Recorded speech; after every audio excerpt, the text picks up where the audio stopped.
নমস্কার, বাঙালিয়ানায় আজকের রেসিপি লোটে শুকনো মাছ। শীতের সবজি দিয়ে এই লোটে শুকনো মাছটা রান্না করব।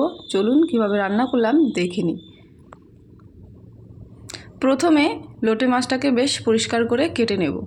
লেজ আর মাথাটাকে বাদ দিয়ে দেব, দিয়ে ছোট ছোট করে কেটে নেব। ঠিক এরকম করেই কেটে নেব। আর মাছ কাটার সময় কিন্তু ভালো করে পরিষ্কার করেই কাটতে হবে। তো এইভাবেই বাদবাকি মাছগুলো আমি সব কেটে নেব।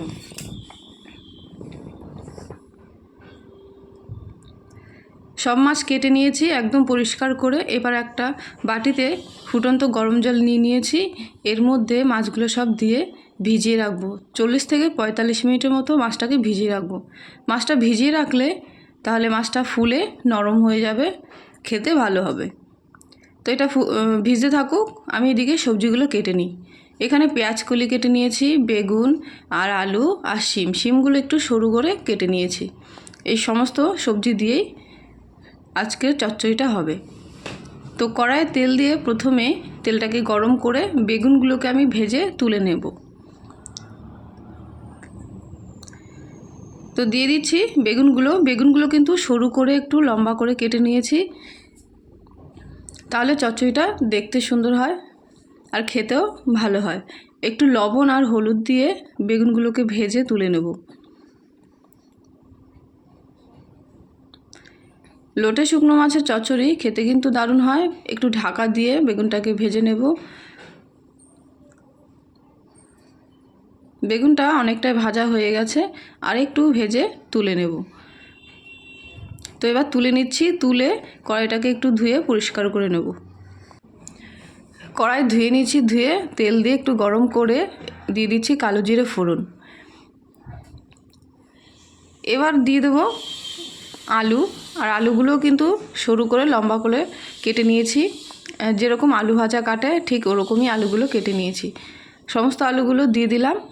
লবণ আর হলুদ দিয়ে একটু নেড়েচেড়ে ভেজে নেব।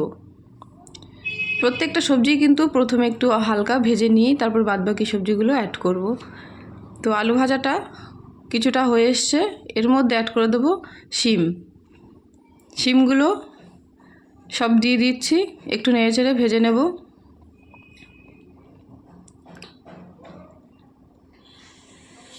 এবার দিয়ে দেবো পেঁয়াজকলিগুলো লম্বা করে কেটেছি, আর যেগুলো একটু মোটা সেগুলো 2 টুকরো, কোনোটা 3 টুকরো করে এইভাবেই আমি পেঁয়াজকলিগুলো কেটে দিয়েছি।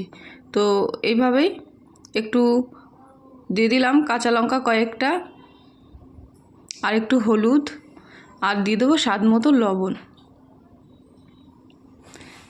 ব্যাস, এবার বেশ ভালো করে নেড়েচেড়ে একদম ভেজে নিতে হবে। প্রত্যেকটা সবজি যেন খুব সুন্দর করে ভাজা হয়। এবার একটু ঢাকা দিয়ে দেবো যাতে সেদ্ধ হয়ে যায়। এর মধ্যে আর কোনো জল অ্যাড করছি না, যেহেতু সবজির মধ্যেই যা জল আছে এতে হয়ে যাবে সেদ্ধ। প্রত্যেকটা সবজি কিন্তু প্রায় সেদ্ধ হয়ে এসছে। এইভাবে নেড়েচেড়ে সবজিটাকে বেশ ভালো করে ভেজে নেব। তো আমাদের চ্যানেলটাকে অবশ্যই সাবস্ক্রাইব করবেন। আর এর মধ্যে দিয়ে দেবো একটু আদা বাটা, 1 চামচ পরিমাণ মতো আদা বাটা দিয়ে দিচ্ছি। আর দিয়ে দেবো জিরের গুঁড়ো আর একটু লঙ্কার গুঁড়ো। ব্যাস, এবার ভালো করে মশলাটাকে মাখিয়ে একদম সবজির সাথে বেশ একটু কষিয়ে নিতে হবে।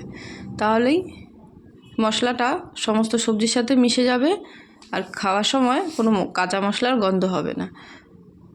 তো ভাজা হতে থাকুক। আমাদের চ্যানেলটাকে অবশ্যই সাবস্ক্রাইব করবেন। আর এবার দিয়ে দিচ্ছি বেগুন ভাজাগুলো। ভালো করে মিশিয়ে নেব বেগুনগুলোকে। তা আমাদের চ্যানেলটাকে অবশ্যই সাবস্ক্রাইব করবেন। ভালো লাগলে কিন্তু লাইক করতে ভুলবেন না। আর অন্যদিকে একটা কড়াইয়ে একটু তেল দিয়ে মাছগুলো আমি ভেজে নেব। মাছগুলো কিন্তু দেখুন একদম নরম হয়ে ফুলে গেছে।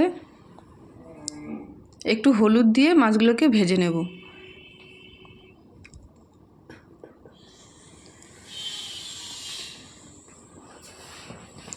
কার কার শুকনো মাছ খেতে পছন্দ অবশ্যই কমেন্টে জানাবেন। দেখুন মাছগুলো ভাজা হয়ে গেছে। এবার দিয়ে দেবো চচ্চড়ির মধ্যে।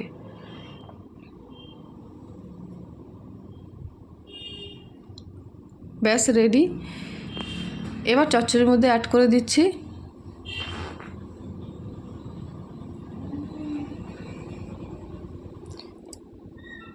তো সমস্ত সবজির মধ্যে লোটে মাছটাকে আমি মিশিয়ে দিচ্ছি। লোটে শুকনো মাছটাকে আমি পুরো মিশিয়ে দিলাম। এর মধ্যে আপনারা চাইলে ধনেপাতা অ্যাড করতে পারেন, আমি ধনেপাতা দিচ্ছি না। ব্যাস মিশিয়ে নিয়েছি। এবার কিন্তু একদম শুকনো লোটে মাছের চচ্চড়ি রেডি। তো কার কার এরকম শুকনো লোটে মাছের চচ্চড়ি শীতের সবজি দিয়ে পছন্দ অবশ্যই কমেন্টে জানাবেন। আজকের ভিডিওটা এখানে শেষ করছি। সবাই ভালো থাকবেন, সুস্থ থাকবেন।